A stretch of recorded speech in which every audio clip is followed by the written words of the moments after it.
What's up, guys? DMJ here, and welcome back to the campaign. I just had to insert this little intro because I already screwed everything up with this game.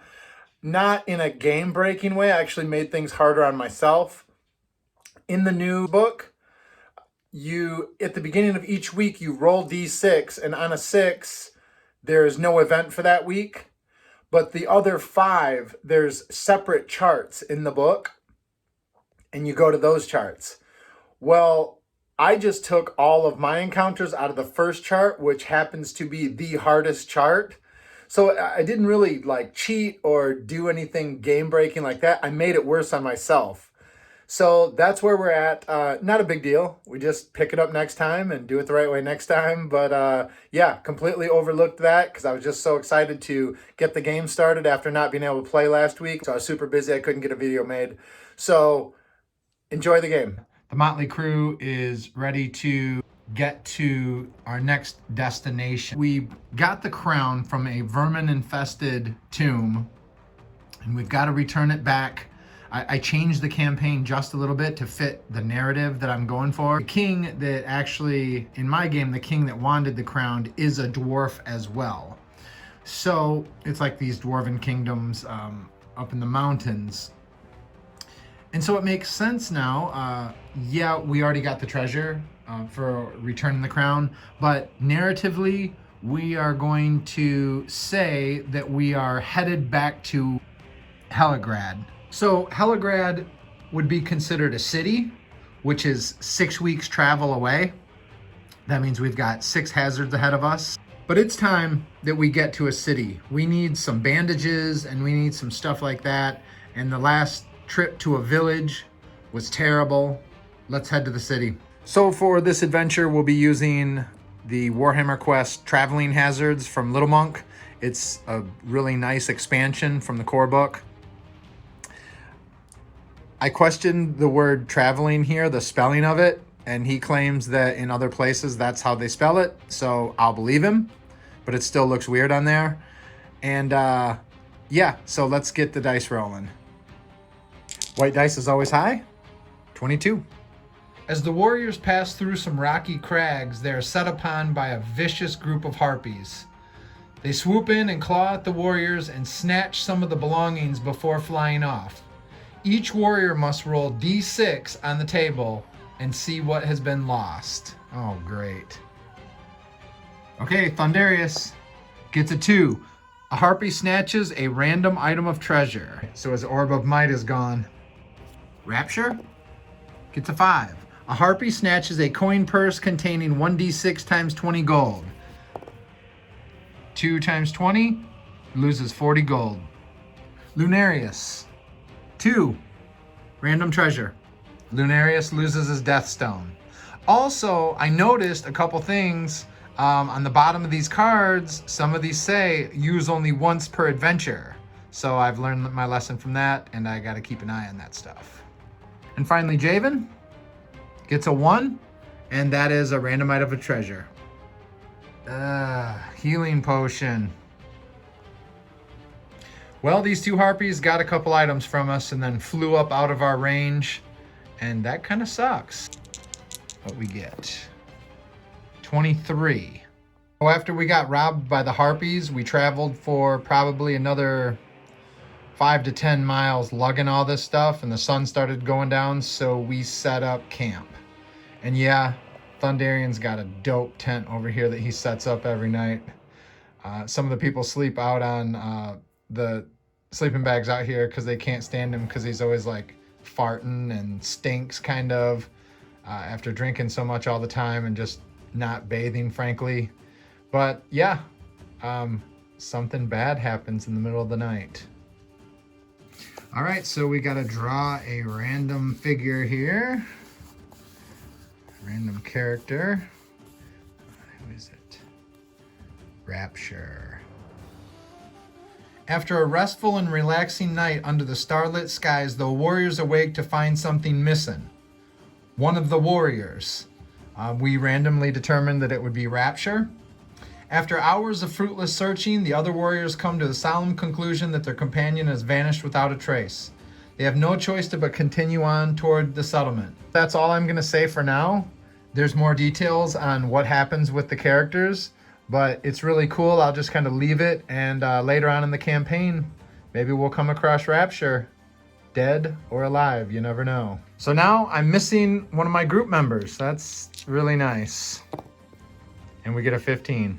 We continue to travel through the rocky Badlands, and up ahead, our hearts kind of drop as we spot some dragons perched up in the rocky cliffs.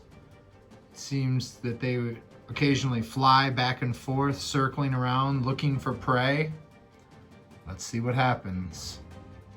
Let's start with Thundarius. He gets a 6. By the time, was that a group roll?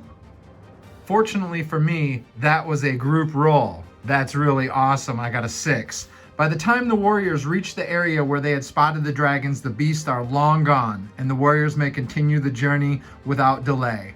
Although I'm assuming Thundarian is pretty damn worried. We are on week number 4 of 6. Let's see what we get. 11. As we get out of the rocky terrain, it sort of breaks into a forested area, still kind of rocky in the forest, but we start to travel through, and right on the border of the forest there was a royal edict, basically like a sign that warns of a man-eating tiger in the area, and soon enough we stumble upon it. Okay, we got to see which warrior is attacked, which of us 3 gets attacked by this thing. Thundarian. Okay, Thundarian, let's see what you get. That would be 8. And since I rolled an 8, with a quick draw and thrust, Thundarian slices open the huge cat's belly and it falls over dead. Amidst the innards, the warrior finds a ring worth 1d6 times 100 gold. Sweet. Oh, okay, it's worth 100 gold. Still, that's cool. With lightning reflexes, Thundarian guts this thing and drops it. All right, we're on to event number 5. That's 44. Eventually, the forest sort of starts to break up, and we begin to follow an idyllic stream. And as we travel along, we come across some river sprites. These fairy-like magical creatures with blue and pink skin sing beautiful songs, but their kisses are fatal. Each warrior must roll 1d6. On the roll of a 1, they cannot avoid the magical temptation to kiss the sprite, and the warrior falls into a deathly slumber which can only be cured by a healing potion. Oh, which the harpies just stole from me. For every week that the party continues to travel with their comatose companion, roll 2d6. If the result is a double 1, the warrior has perished and must be removed from the game. If we get to the settlement, we can pay 100 gold to the healer and they will come alive. Okay, so let's start off here. We'll start with Javen. Ooh, he was tempted to kiss. All right, Lunarius gets a 6. No temptation there at all. And now for the big dummy up front, Thundarian. Nope, everybody resists the kisses of the river sprites. And we're good. We're going to keep traveling on. We are almost ready to start week number 6. Let's see what we get. 53. Nighttime.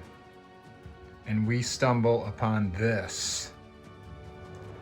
The clearing kind of breaks open, and we can see a tower that is adorned with skulls, and at the base of it is this unholy looking figure. He sort of looks like a warlock or somebody who would dabble in death magic. All of us are on our toes, we're waiting. He's gonna step forward. We'll start with Thundarian. He gets a 6.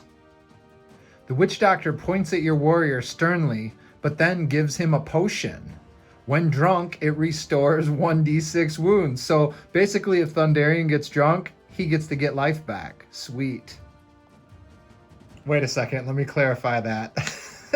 I took that as when drunk, like when he's drunk. No, when you drink the potion, it gives you 1d6 wounds.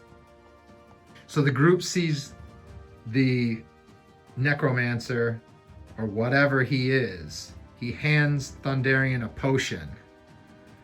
And then he points his finger over at Lunarius. Lunarius gets a 4. The Witch Doctor curses your warrior. They suffer -1 weapon skill for the next adventure unless they pay the Witch Doctor 1d6 times 25 gold.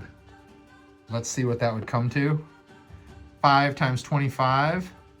That would be 125 gold.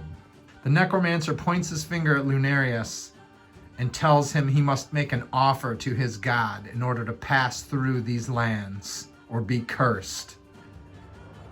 On a 1, 2, 3, Lunarius believes him. Lunarius tells him to get screwed. Therefore, he will have -1 next adventure. Things get kind of tense after that exchange. Javen gets a 2. The Witch Doctor bestows the curse of the evil eye upon Javen. -1 strength for the next adventure unless you pay the Witch Doctor 1d6 times 50 to have it removed. Your strength will be drained, dwarf, unless you make an offering. Javen, on a 1, 2, or 3, believes him. Javen says, "Why don't you take your offering and shove it up your ass?" The robed figure becomes like a black mist and suddenly appears up in top of the tower, looking down. Lunarius says, "It's time to get out of here." And after a few more hours of travel, daylight hits and a road begins that leads into the city ahead. That'll be our next video, guys. Catch you later.